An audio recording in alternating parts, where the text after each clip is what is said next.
Running for office of president wasn't much of a problem. We've always been a chapter that prided ourselves on not really having a glass ceiling. So as somebody who came into the chapter in 2001, my ascendance wasn't really challenged. And I mean, I think that's the way PUL's always ran. We've done succession planning. We had I asked for my predecessor as president, Tony Harris, if I could be his vice president, and that's kind of how I got onto the road to the presidency. Now, once I was in office, there were some challenges, definitely, but I think there were challenges that were definitely met and made us stronger as a chapter eventually. I was director of intake first, and I became director of intake in 2002. Then 2003, I actually became area director and stepped down as director of intake. And due to Brother Posey's passing, he was my successor as director of intake. I took back on the role of director of intake. So it was 2 years of that, and then 2006 to 2008 was when I was president, and 2004 to 2005 was when I was vice president. Keith Wilson, I'm not sure how young he was when he was president. I know he was the third president, but I believe I was when I was elected. I was 29 years old.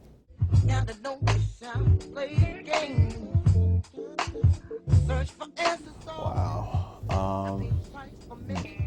PUL is all I know as an alpha man. I got early on, I got a little frustrated because sometimes there were things that I didn't know about how things work, and I brought something up and people weren't going my way within the chapter, and I was like, I'm gonna go to KEL, and I was like, wait, why would I want to do that? So, I mean, being area director was the greatest experience I could have had, in the sense that it showed me how other chapters do business. And don't get me wrong, I would never go inactive. I could definitely figure out a way to fit in most other chapters, but it kind of just showed me how special PUL is as a house, and how we do business, how we interact with each other. As far as opportunities, like I said, Brother Battle put me on that path as far as putting me outside of the chapter with putting me on the Founders Day committee and making contacts like that. And I'm not sure that opportunity would have been there if I had gone to another chapter. As far as being a president, I'm 35 years old and I'm a former president. I don't know how many alumni chapters can really say that. So I mean, I think there's definitely opportunities that are in PUL that you would never have in other places.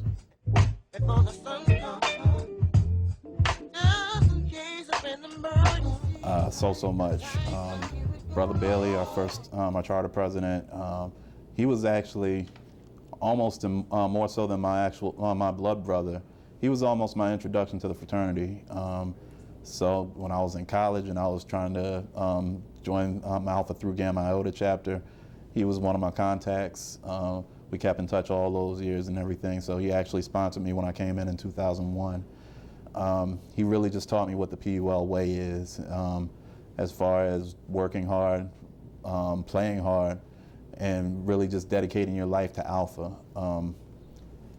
Brother Ron Anderson, I haven't seen him in a few years and everything, but he was always one that was really good to give advice. He would always just suggest things. He would kind of point out little leadership things. He really taught me a lot in the short time that I was around him. Brother Wilson, to this day, he's still a sounding board for me. I call him. Me and him, it doesn't matter how long it's been since we've talked, we always can just get back together and vibe, and he's kind of like a moral compass for me almost.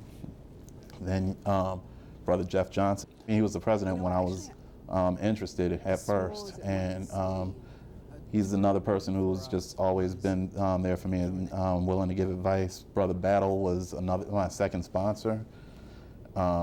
He helped me out as far as like putting me on the road. He always as soon as I crossed, he put me in position where I was in different committees that included brothers from different chapters. I'll never forget that, in the sense that it kind of expanded my world. I never had an opportunity to have a world that was just PUL centric. It was always all about all around us.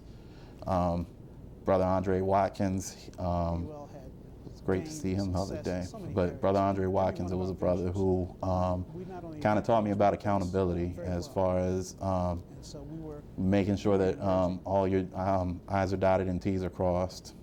Then Brother Tony Harris is another one who, he's always had that even-keeled tone and everything, and as a leader, I mean, I always admired him greatly as a leader, because he always struck me as fair, and I mean, the term has a weird connotation now, but he always struck me as fair and balanced. It was always never taking sides. It was always, his side was always PUL. And yeah, and then that brings it to me. Yeah, I got to know Darin, and I mean, he became one of my best friends. He crossed in the fall of 2002. He just brought a spark to the chapter. It was like he kind of had this energy about him that was just infectious, really charismatic, just a really great brother. It's just in his soul, his whole intention of being an alpha was completely pure. When he got into the chapter, he took that same energy that he had when he was trying to get into alpha and really translated it. So he crossed November 2002, and then within 6 months of crossing, he planned that college chapter that he kept talking about during intake. Now, the funny thing, when you have people will say whatever during intake. They think brothers want to hear to get in and everything, but he was truly a man of his word. So we executed that college tour, myself, Darin and AB, some parents, and I think we had about 7 to 8 kids. We got a 15-passenger van, and we rode down to North Carolina. We rode to Hampton, Virginia, to my alma mater, Hampton University, as well as Norfolk State University. And it was a great experience. I really got a chance to know him even better than I knew him previously. And he was just a brother whose life was really on the upswing. 23 years old, as I said earlier, when the plan was for him to become director of intake once I became area director. And I really think that if he had lived, I think he would have been my vice president going into my presidency. He would have been my first pick. So unfortunately, less than a year after he crossed, September of 2003, he passed. He was killed in a car accident. That had to be one of my roughest days as an alpha, by far. I got a call from Brother Purvis. If anybody who knows Brother Purvis knows, he's kind of a really jocular type of guy, rarely serious. He had the most serious tone I've ever heard from him. Told me that Brother Posey was in an accident. We don't know if he's going to make it. Then I got a call from Andre, and I was still thinking that there was hope, like maybe I'm gonna just go down to the hospital and see him and everything, but Andre was like, he didn't make it. So just spontaneously, you just saw brothers start gathering at Brother Bailey's house. For so many of us, he was a brother. For others of us, he was a son. So I mean, at 23 years old, he accomplished quite a bit, but at 23 years old, there was so much more left for him. And yeah, that broke my heart. It kind of changed the way I saw alpha in a lot of ways, for better and for worse. Taste of Alpha. It was something that was near to my heart, in the sense that I think it's something that has the potential to be a great event, and it's a unique niche that wasn't really being filled when we first started doing it back in, I believe it was 04 was the first one.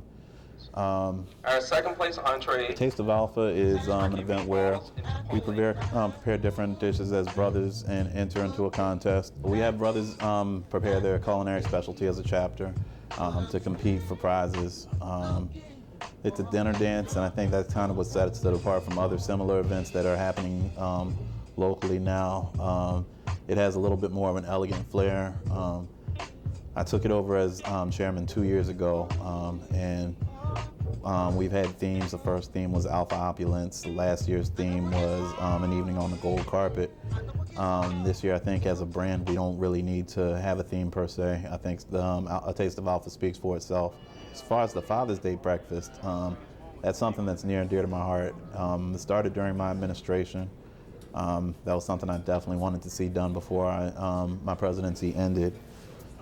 So I asked Brother Chris Riley to chair the first Father's Day breakfast, and we had a speaker that was Chris Riley's mentor, and he served as our keynote address, and it was a really nice affair. I thought that as a fraternity, we did things for Mother's Day, which is wonderful, but I think as far as serving the world in our community, Black fatherhood is not honored enough as it is. A lot of times people take Father's Day as an opportunity to trash deadbeat dads and things like that, and that's not really what it's supposed to be. Father's Day is to honor fathers who are here and doing what they're supposed to do. So I thought as a fraternity it was our duty to really get that message out to the community that these are fathers that are doing everything that they need to do. And so with that, we started the Father's Day breakfast.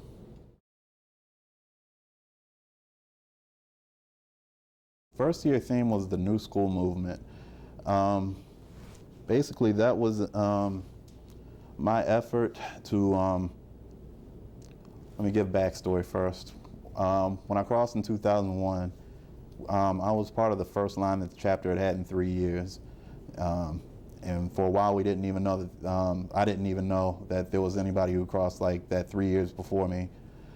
So a lot of the people who had crossed prior to that had disappeared for the most part. At the time when I came up with the New School Movement, we had a situation where most of the people that had crossed since, like after me, were still around and really making moves in the chapter. And you saw the chapter moving from what it was to what it could become. So I wanted to capitalize on that. And with the New School Movement, it was kind of emphasizing innovative ways of thinking, getting brothers to really buy into trying new things. It was kind of an expansion on PUL's tradition of not having a glass ceiling and everything, and just challenging brothers to step into leadership and really take the reins of the chapter. My second year's theme was We Are PUL. The difficulty with the New School Movement, we had a lot of challenges that first year, and the chapter was becoming kind of divided. And that's a bit of an understatement. But we expanded quite a bit during that first year, and we were up to 80 people. I want to say that might have been the largest the chapter had ever been. We were up to 6 delegates. And with that new infusion of people, it kind of made us kind of lose sight of what we were as a chapter, what PUL was. So the We Are PUL was an effort to kind of reconnect with who PUL is and trying to teach those traditions to those people from who were made in the chapter after 2001, and reconnect with the people who had joined the chapter that year. So yeah, just to reconnect with what PUL really is.